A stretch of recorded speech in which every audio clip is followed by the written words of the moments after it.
Hi guys. So here we are again, round 3. Gonna jump right in. Okay, although I do have an idea for a video. I'm just waiting on a shipment to come in, but I would like to discuss coffee a little bit. So stay tuned. All right, so for the lips, as usual, we have a lip liner from Huda Beauty. It's called Terracotta. I really like these. Look at this. It like, I don't know if you can see how like you can like twirl it and it can go up or down. Looks like I got a little bit kind of getting messy there, but these are fabulous. Application, it goes on so well. I've noticed with MAC, sometimes it reminds me a little bit of a crayon, and I feel like I have to like really go over several times to get it to like cover, and then it's not fully even. These Huda Beauty lip liners, they just go on like, I don't know, like paint. I mean, they're just perfect, like creamy thick paint. Whereas MAC lip liners they tend to be a little bit more on the crayon side. So yeah, big fan of Huda Beauty for lip liners. Then for the lipstick, we have a brand called Kulfi, and this is from Italy, and I have really been enjoying this one. So this is an heirloom satin lipstick in the color Bangle Box, and packaging is just super cute and fun, playful, colorful, and then the color itself is like this nude color. Very pretty, stays on well, has a level of like satin and shine that I really like. I find with matte, sometimes just matte doesn't do it for me, and then it dries out my lips. So I prefer a satin finish.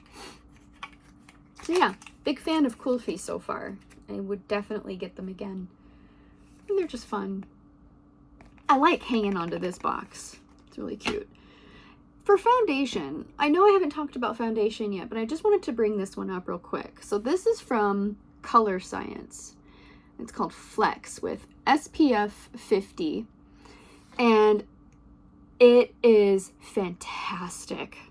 Like, you know, I remember when Ilia came out with their like their skin tint, and it had the niacinamide and the hyaluronic acid and all these wonderful things, right? Well, I'm pretty sure this has like all of that too, with more SPF and more coverage, and it goes on super well.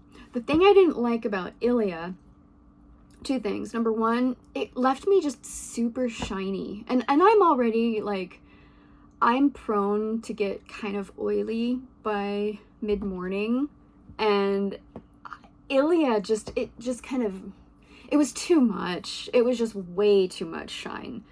And the other thing I didn't like was the smell. I just thought it was so nasty. I hated it.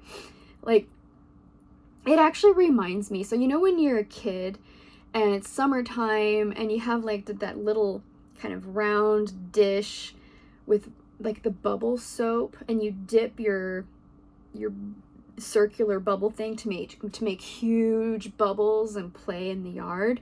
Okay, that's what Ilia reminds me of. The smell is the bubble soap. Yeah, no, I don't want to smear that all over my face. So I'm really happy I found this one. It's called Sunforgettable. I just now realized that.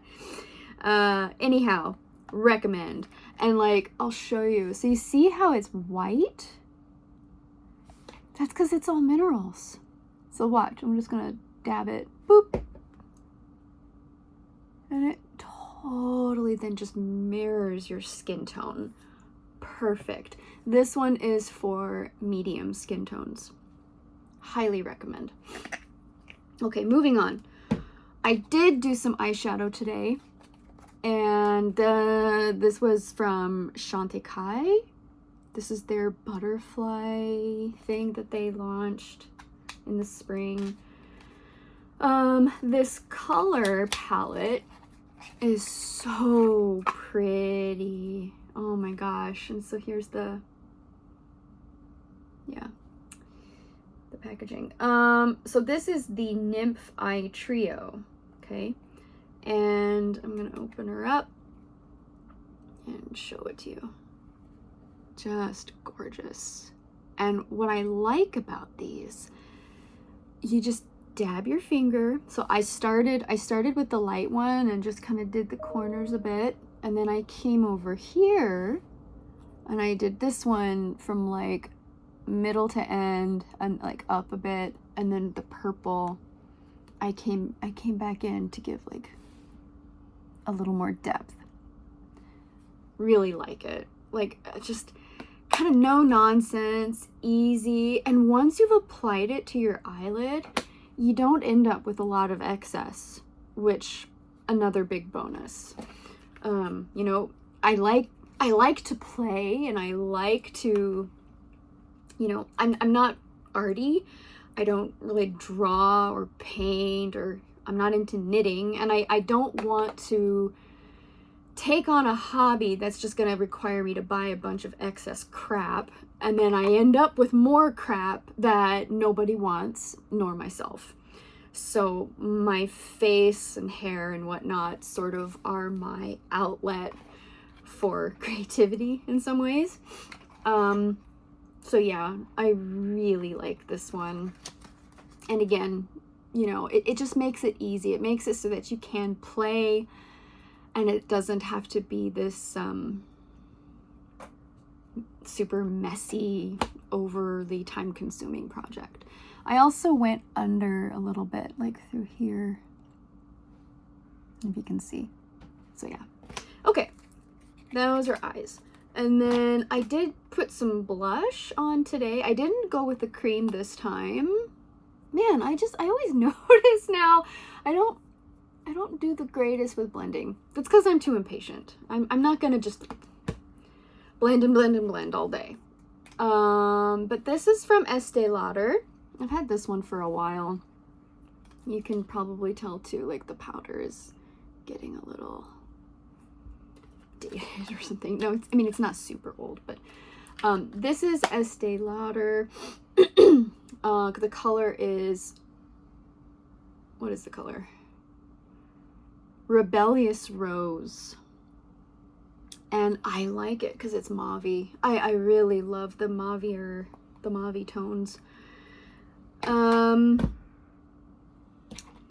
Also for eyes, I put some mascara on today. This is from Bare Minerals, Strength and Length Serum Infused Mascara.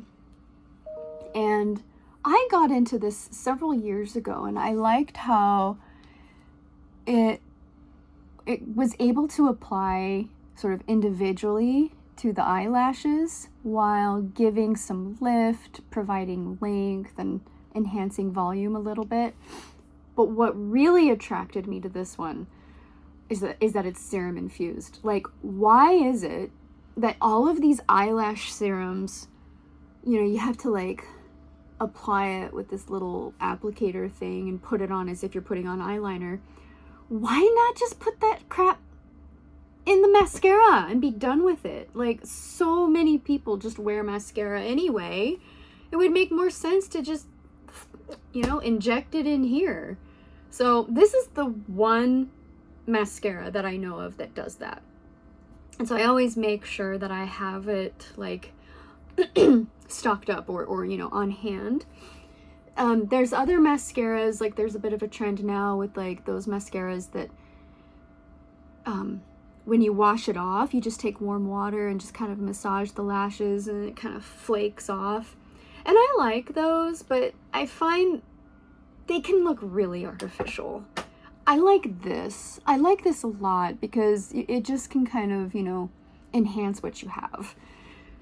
So that's my thoughts on the mascara. All right, here we go. On to perfume.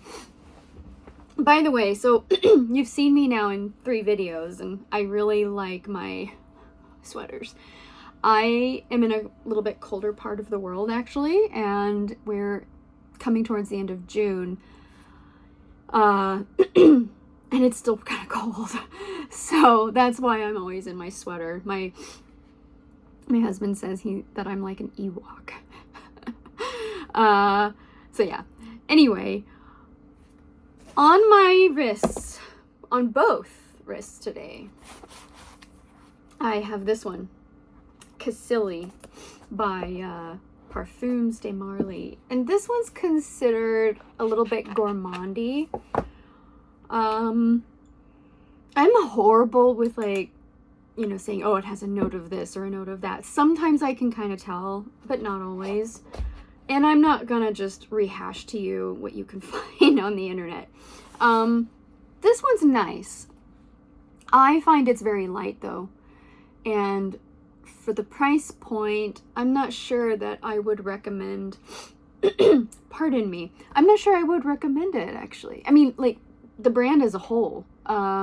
I've noticed that with several of their perfumes. There's that, the purple one, starts with a P, by Parfums de Marly. I forget its name. Parliament? I don't know. I don't remember.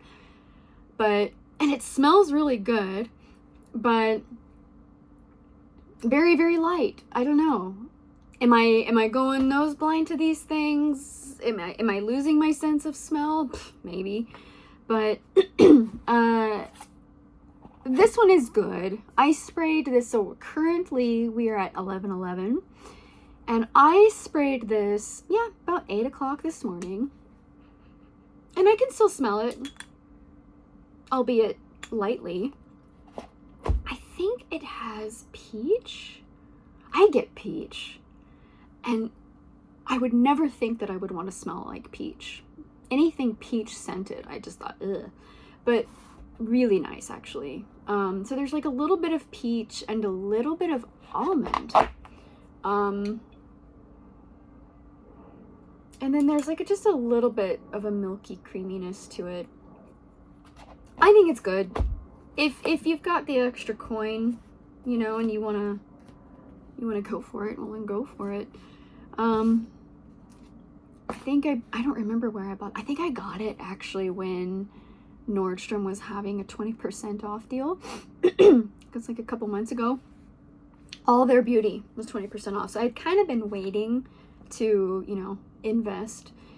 You can also try eBay. I've had pretty good luck with eBay getting deals, and I've recently tried out Joma Shop, and to be continued. I might talk a bit more about them. I don't have anything here, so I thought I would save that for you guys. This brand, folks, is very good. So I was really attracted to it because I wanted to try vanilla powder, and it is by far and away my favorite from them. So I'm just gonna go ahead and put it on. I like to spray inside of the box, and then I make notes like on each individual box. I don't know if you can see it. You know, some of them you can see like a big fat no. There's one that reminds me of a church in Europe. Which one is that? I don't speak French, okay, but I'm gonna try. Encens Suave. This one reminds me of a church in Europe. In my really crappy handwriting. And then I put maybe yes. It ended up being a yes. It ended up being a definitely yes, actually. Very good. But no. I want the vanilla powder. So that's what we're gonna do. I'm only gonna do one spray. This one lasts. This one also has projection. So I don't really want it going all over willy-nilly. Okay, so here we go. I'm gonna give it one good spritz. Oh, that's so satisfying. Keep it kind of tucked in. Oh, I'm already getting whiffs of it. This one, guys. This has the effect that Parfums de Marly just lacks. And they're not as expensive. Just saying. Like, if you want something that you're just like, hot damn, go with this brand. Get the Discovery Kit. I'm telling you, they are good. Okay, well, I'm gonna pull all my boxes away now, and this one went 15 minutes. Thanks for hanging. Bye bye.